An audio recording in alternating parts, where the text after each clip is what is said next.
Imagine this, a world-class swimming meet where athletes can legally use performance enhancers, openly, under medical supervision, with prize money that could change their lives.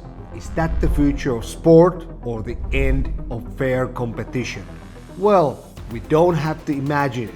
It's actually happening next spring in Las Vegas. It's called the Enhanced Games, a brand new event where performance enhancing drugs or PEDs are allowed under medical supervision. And it's offering prize money on a scale that Olympic swimmers have never seen. So far, it's mainly attracting retired Olympians, but with deep-pocketed investors and global attention, this event raises serious questions about fair play, the future of performance, and how much control athletes should have over their own bodies. But before we go any deeper, let me make one thing clear.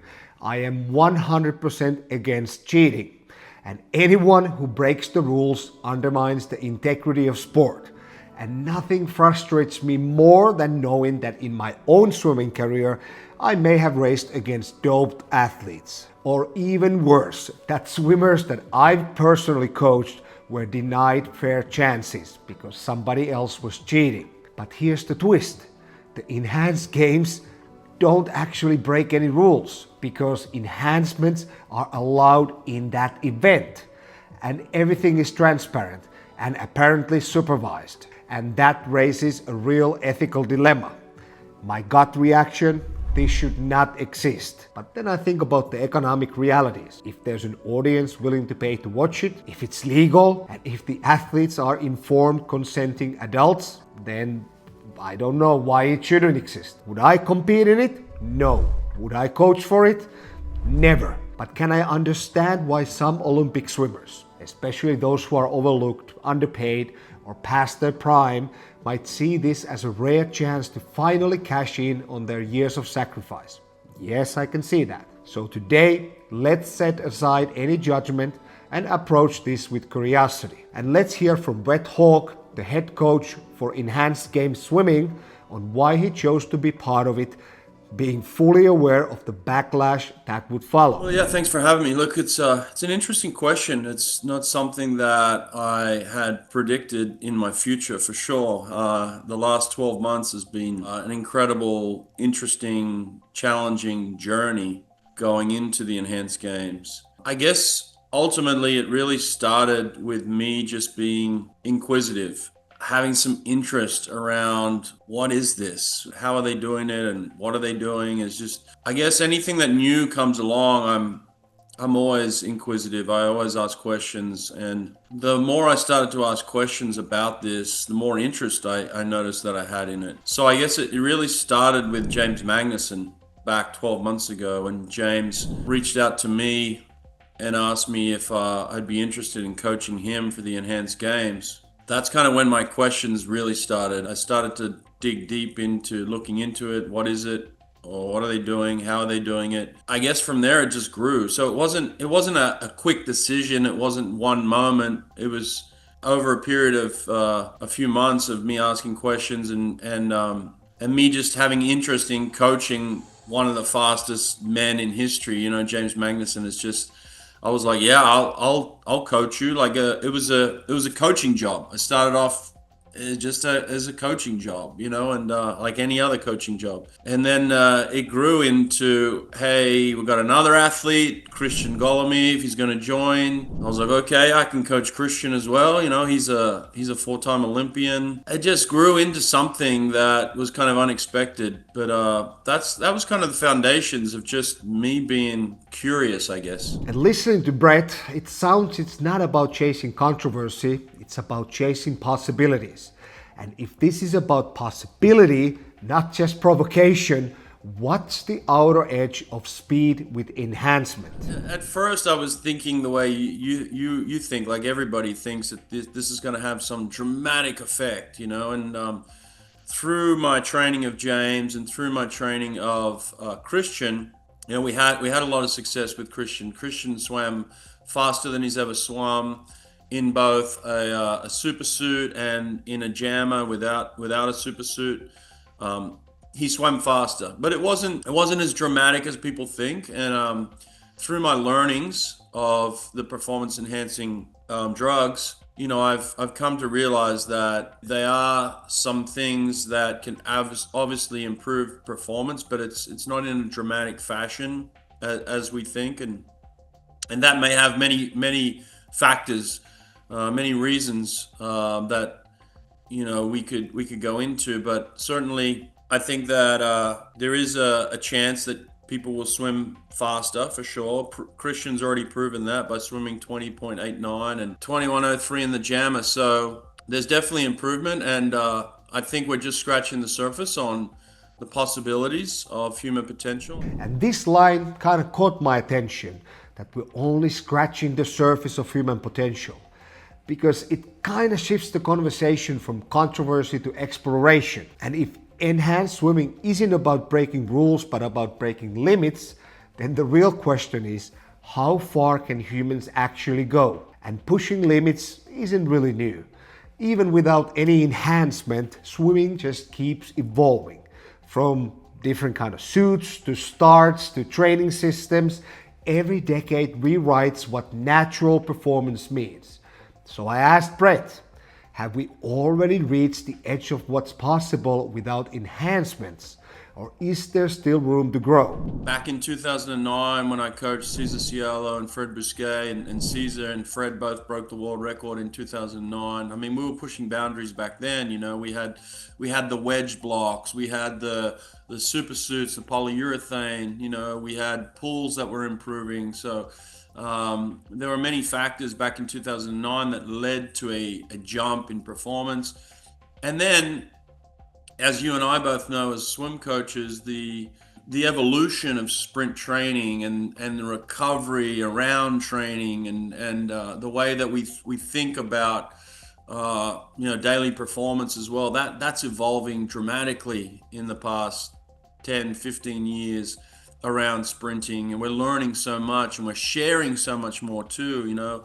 I was in Finland just last year, doing a clinic on speed, and we were talking, you and I, and we were sharing ideas, and it's like, the world is getting smaller, and so yeah, we're always going to be improving as humans. It doesn't matter if it's enhanced or not. There's always going to be improvement. We're always going to be progressing. We're seeing people like Cam McAvoy now at his age doing some phenomenal things, getting some incredible performances. We're seeing a lady by the name of Gretchen Walsh doing some incredible things on the world scene. So we're always going to be improving no matter what. So where does this go with enhancements on the table? What does the new ceiling look like on a stopwatch? But I do certainly believe that men in the 50 freestyle will soon be swimming under 20 seconds within the next 10 years, yes. And I do believe that women will be swimming under 23 seconds in the next 5 years, I believe. Those predictions are bold. And for me, the natural follow-up is athlete safety. Because I've heard about safeguards, but it's human nature to push too far, and we've seen what happens in sports with little or no testing, like pro bodybuilding or strongman. So is this a free-for-all, or what safeguards are actually in place to protect the athletes? Yeah, absolutely. There's a lot of safeguards in now. We have a team of doctors and professionals that work with us at the Enhanced Games, and if anyone is interested in learning more about that, they can get on our website, and they can do their due diligence of seeing all the different people that are part of our organization. But there is a team of people for sure. Each one of our athletes that comes into the program, the first thing that happens when they sign is they go through a series of stringent tests. They go in and again, I'm not a doctor, so I'm not talking medically, but I'm just telling you what they go through that I've seen. Is they just go through a series of tests from their brain, all through their organs, all through their blood. I mean, they test everything very, very thoroughly. They're having MRIs, they're having CAT scans, they're having all sorts of different tests that I've never been privy to as an Olympic athlete or Olympic coach. I've never had my athletes go through a series of tests like this so they're learning more about themselves than they ever did previously in their past careers. So they come in, they figure out exactly what's going on, how healthy they are, and then from there they can go on to working with the doctors once we start the protocol. Now, for your audience sake, we're in Las Vegas here for the next 3 months training, and we're not doing any enhancement protocol. We're doing testing, we're doing physical testing, but we're not doing any enhancement protocol. Right now, they're just doing regular training in the pool and recovery modalities. They're doing, hyperbaric chambers, they're doing hot tubs, cold tubs, massage therapy, physical therapy. I mean, all the normal recovery modalities that someone might have access to, but they're not doing any enhancement protocol until next year, when we're going to go into a test where all the athletes are going to be monitored by a series of doctors, and they're going to go into a short enhancement protocol in the lead up to the enhanced games, but that's not going to happen until 2026. And this genuinely surprised me, because my original perception of the enhanced games was that free for all on PEDs. But what Brett described sounds much closer to a controlled medical study. And yet, I'm still uncharted, because there's no long-term data in elite swimming, and there's no settled definition of what safe enhancements really mean. What really caught my attention, though, is that they're not using enhancements protocols yet. So right now it's just about regular swimming, it's just baseline training and recovery, which makes me curious. When a drug protocol does enter the equation, what actually changes in the training? It's certainly the same work, for sure. I mean, you're not all of a sudden drastically doing something completely different. It's the same work, it's the same effort. You still have to work just as hard. You still punish your body. I mean, we as athletes and coaches, we know that in order to make gains, sometimes you got to hit really hard, and then you've got to recover, and then you've got to come back and build. It's like building blocks. You've just got to. And that same mentality applies here. You've got to work hard. There's no shortcut. There's no easy way around the work. You've got to wake up every morning. You got to put your pants on. You got to go to work, and you got to work hard. And that's the bottom line for any of this. However, what I will say is I did find that the recovery rates are quicker, right? So yes, I wouldn't say a matter of hours, but certainly, if an athlete comes in and does a really hard workout, normally it would take maybe 12 to 24 hours to recover from that, depending on the age of the athlete. I'm working with athletes that are over 30 years old generally, so they're going to take a little bit longer to recover normally, somewhere between that 12 and 24 hour mark.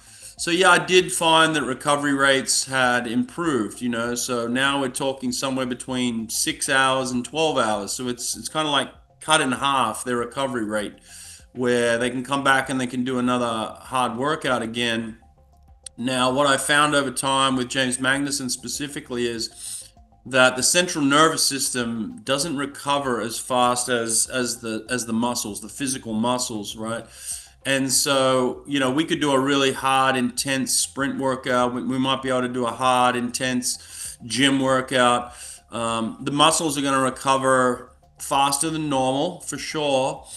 But that central nervous system, it just you can't give it an enhancement that's going to recover it as fast as the muscles. There's nothing out there that I've experienced that recovers the nervous system as fast as the muscles. So I found that there was a lag. So even though the body was telling James, "Hey, I'm ready to go again," over time, when you build up like this, over time, the nervous system was taking a hit and it wasn't recovering. And I couldn't figure it out at first. I was like, what's going on here? Like he looks good, he feels good, but there's something, he feels flat in the water. He's not progressing. And then all of a sudden over time, he started to regress. He started to get slower in the pool, and I couldn't figure it out. And then it kind of clicked with me. And the more research I did, again, nobody handed me a handbook to say, well, this is what happens. So I had to research a lot. and I came to discover that the nervous system just wasn't recovering as fast. So with Christian, the thing I did different with Christian is I would train him five days a week, Monday through Friday, and then on the weekends he would have the weekends completely off. So I'd give him 2 full days recovery, and I found those 2 full days, instead of just 1 day recovery, 2 days helped him come back the next week and have another great week. So we were able to kind of put weeks together on that 5 day a week kind of plan and make really good progress with 2 full days recovery. Okay, so that's enhanced training. It's faster muscle recovery, but no shortcut for the nervous system. So for now, while there isn't any enhancement in play, what does a day in the pool actually look like in Brett's program? I'm just working with some of these athletes for the first time. Like Ben Proud came into the program, and Andre Govorov, and Megan Romano, a female swimmer. It's like the first time I'm working with these athletes. So the first few weeks, I've really just put some stuff out there just to observe and just to watch, maybe get some feedback from them. And again, it's just a learning process. You got to learn the athletes a little bit. And then once I realized there was similarities in things that I knew, and Ben Proud and I sat down and we had a meeting, and we're like, okay, what do you like to do? Here's what I like to do. And we kind of met in the middle, and I wrote some notes down, and Ben was like, look, if I can do these 5 things per week, this would be a great program. And I'm like, okay, so now I can, but he was also, hey, I want to try some new things. I want you to teach me some things. And so that's kind of the collaboration we're going through right now, just like any coach. But I think the thing that I've always done, or I'm doing more of now, is that we do a lot of speed work. So we do a lot of technical swimming, a lot of easy technical swimming. We do a lot of drillings. We do lots of drills. Some drills are done slowly. Some drills are done fast. Like for instance, to improve the underwater dolphin kick, we put some drag socks on, and we just do fast 15 meters underwater with drag socks, and then we'll take those off and we'll transfer that speed. So we're definitely working on skills a lot. We're doing a lot of start work. I mean, these guys are swimming long course, so we don't have to do a lot of turn work for the 50 swimmers. So it's a lot of straight swimming, but a lot of skill work. And then it just comes down to a lot of resistance in the pool. We're doing tons of resistance. So we're doing power towers, we're doing parachutes, we're doing fins and paddles type stuff. We're doing a lot of speed kicking on the surface underwater, a lot of power socks, things like that, stretch cords, resisted, assisted. So a lot of resistance in the pool. We're actually I'm going to the pool in another hour from now, and we're going to do a resisted session. Yesterday, we did a speed session off the blocks, and this is one that Ben really likes to do. 625s on about 6 minutes. Normally they would wear a suit, but it was the first time we were doing it, so they didn't wear a suit in practice. It was just kind of straight up. We did 625s, all out speed on about 6 minutes, and we just recorded that for the first time. And I'll give you some stats. Like Ben Proud, it was long course, so it was from start to the head, 25 meters. Ben was going 10 zeros without a suit on in practice. He held that for 6 of those. Very consistent work. 10 zeros for me. I'm very conservative with my watch too. I'm not a fast timer, so that was pretty good. I think if he was to do that in another couple of weeks, maybe a month from now, and then he puts a suit on, maybe he's down to 9.6s, 9.5s, so like you start to get 9.5s from start to head in practice, and you're doing that regularly. That's really good speed work for me. So that's kind of the work that we do on a daily, weekly basis. So that's the work on deck. Baseline training now and different recovery realities later. But the next question isn't about sets or session frequency.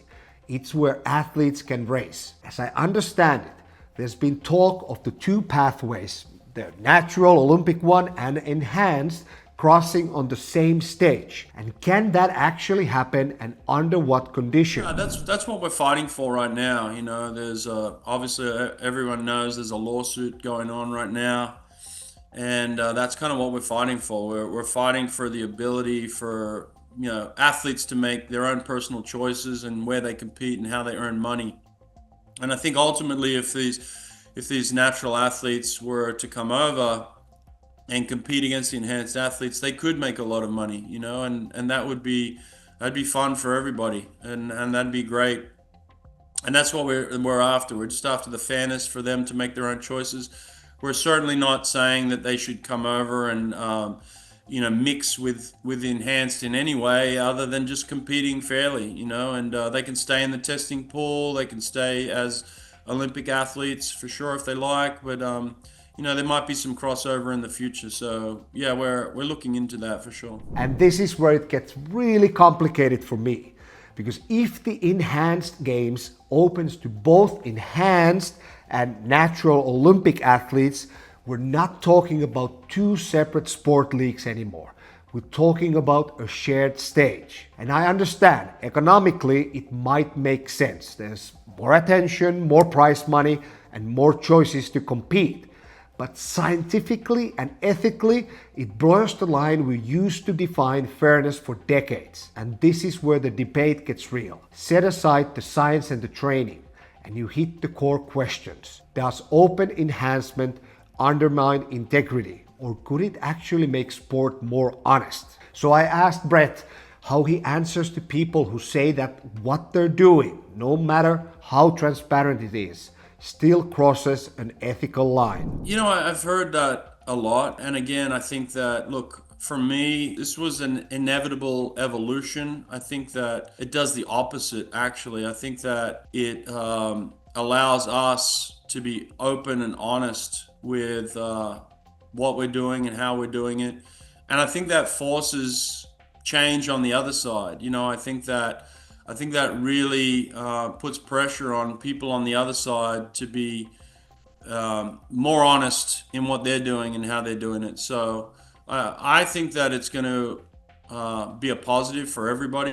I think that the people that are cheating the system are going to have a lot of pressure now to stop doing it that way, and maybe consider coming over here and being a lot more honest and open if they wanted to come over to the enhanced side. And I think it only cleans up sports. So, like I said, I think it was an inevitable evolution of sport in where we are, and in the way that people are looking at longevity as a whole. So I think people will change their mind and see that they appreciate the way the athletes are getting looked after, the way that we're monitoring, the way that we're being open with what we're doing and how we're doing. I think over time, people will start to appreciate the way that we're doing our business over here at the Enhanced Games. Yeah, yeah. And do you almost believe that the transparency that you guys are giving out, you're openly doing it, and it gives an option for anybody who would like to cheat at the Olympics? I think we both agree that if you're using performance enhancing drugs at the Olympics, you shouldn't do that. And since most of that happens probably in the shadows and without any supervision, and this is almost like a route where if you want to use, you go there and you use that, and you'll be taken care of. You don't have to keep it in the secret. And I almost see that as a positive thing. Yeah, exactly. And people, look, 30, 40 years ago, athletes were being forced, maybe unwillingly, to do this stuff. In certain regimes that we know about that have been documented, that they may have been unwilling to do this and being forced to do this based on their country or their federation or what have you. Here, it's all a personal choice. You choose whether you want to come over here. You choose what enhancements you want to take. You choose what doctors you work with. You choose, it's all about personal choice over here. And so it's that freedom as adults to make those personal choices, as opposed to forcing children to destroy their bodies and take things that they have no idea what they're taking and why they're taking it and how they're taking it. It's a completely different system over here. So anybody that compares, 40, 50 years ago to what was happening back then to what is happening now is it's completely different. So yeah, I hope people do their research and appreciate the lengths that we're going to monitor the athletes and allow them their own personal choice. And I get the logic. Transparency might clean up the shadows by giving dopers a disclosed lane. And that's a coherent argument. And I'm all for personal freedom when you don't harm or in this case cheat others. But even if that's true for adults, it leaves a harder question. What does that example teach the next generation? Because for me, that's exactly the point where the ethical debate stops being theoretical. If open enhancements becomes normalized, even under medical supervision, what does the next generation see? What do parents, coaches, and young swimmers start to believe success looks like? And would parents still want to put their kids into sports at all? So I put that to Brett directly. Would this change parents' willingness to put their children into sports in the first place? I don't think so. I hope it doesn't get to that point like that. No, I think that there's always the Olympic dream. I had the Olympic dream as a child, and I don't think that's not going anywhere. That kids still have that Olympic dream, parents still have that Olympic dream. That avenue will always be there, and we're not trying to break that down. We're not trying to, change that and make it go away. We want that to always be there. But what we're doing over here is something for adults. It's not for children at all. You can't even access this type of enhancement unless you go through a doctor. Certainly, I don't have any access to it. I don't even see the athletes, with their enhancements. I've never seen the athletes with their enhancements. That's all with them and their doctors. I'm a swim coach, so there's complete separation there as well. So, this isn't something that you can just go to the corner store and pick up or get. You have to go through doctors, and you have to be an adult, and you have to have consent. So I hope it never changes where that Olympic dream would be gone from children for sure. And it's reassuring to hear that, and I want to believe it. Olympic pathways intact, youth sport untouched. And maybe he's right. And the enhanced games remains an adult arena for informed athletes. But there's a question that lingers. If enhancements becomes both legal and lucrative, could ambition and economics blur those age lines over time? Which brings us to the long view. If this really is the start of something new, how will it be remembered? Is it disruption, correction, or just the logical next step? 30 or 50 years from now, what will we think of the enhanced games? So I asked Brett to zoom out 30 to 50 years. I do think it's part of a natural evolution. I really do. Look at the Olympic movement 100 years ago. It was all amateur athletes. And then, professional athletes came into the Olympic movement. And you had some of the richest basketball players in the world, competing at the Olympics, So that was part of a natural evolution of the Olympics. I see this as another part of evolution of sport, where we have something completely different that is outside the Olympic movement, but it's part of the natural evolution of sport, I think. So, look, no athlete wants to end their career on an injury, whereas now you may be able to come over here and access enhancements that help you through an injury so that you can prolong your sporting life, and I see that as a positive. As a 50-year-old man, I could fall down and get an injury now. Well, now we have enhancements out there and drugs out there that can help me live longer and happier into my 60s and 70s. Like, I think as humans, we're all looking at this as like, how can I live better? How can I live happier and healthier? And these enhancements are out there now, and they're only getting better. And so I think that's going to be part of the natural evolution of sport, is that, yeah, athletes are constantly breaking themselves down, and these enhancements are going to help them build themselves back up so they can do what they love longer. Yeah, thanks for your time, Brett. I really appreciate it.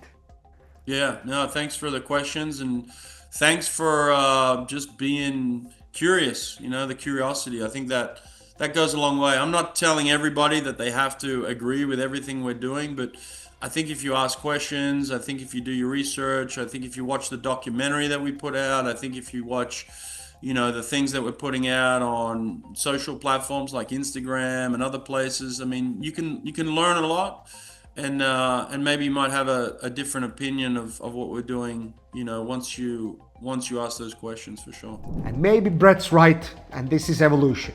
To me, it still feels like a leap into something we don't fully understand, with consequences we can't yet see. For now, I'm cautious and undecided. And huge thanks to Brett for giving a candid look inside the enhanced games. Whether you're for it or against it, this conversation forces us to think harder about performance, health, and where we draw the line in sports. And I want to hear from you. What's your stance? Should swimming keep a bright red line, or is there room for an open, untested avenue? Drop it in the comments, and don't forget to subscribe for more deep dives like this, and I'll see you in the next video.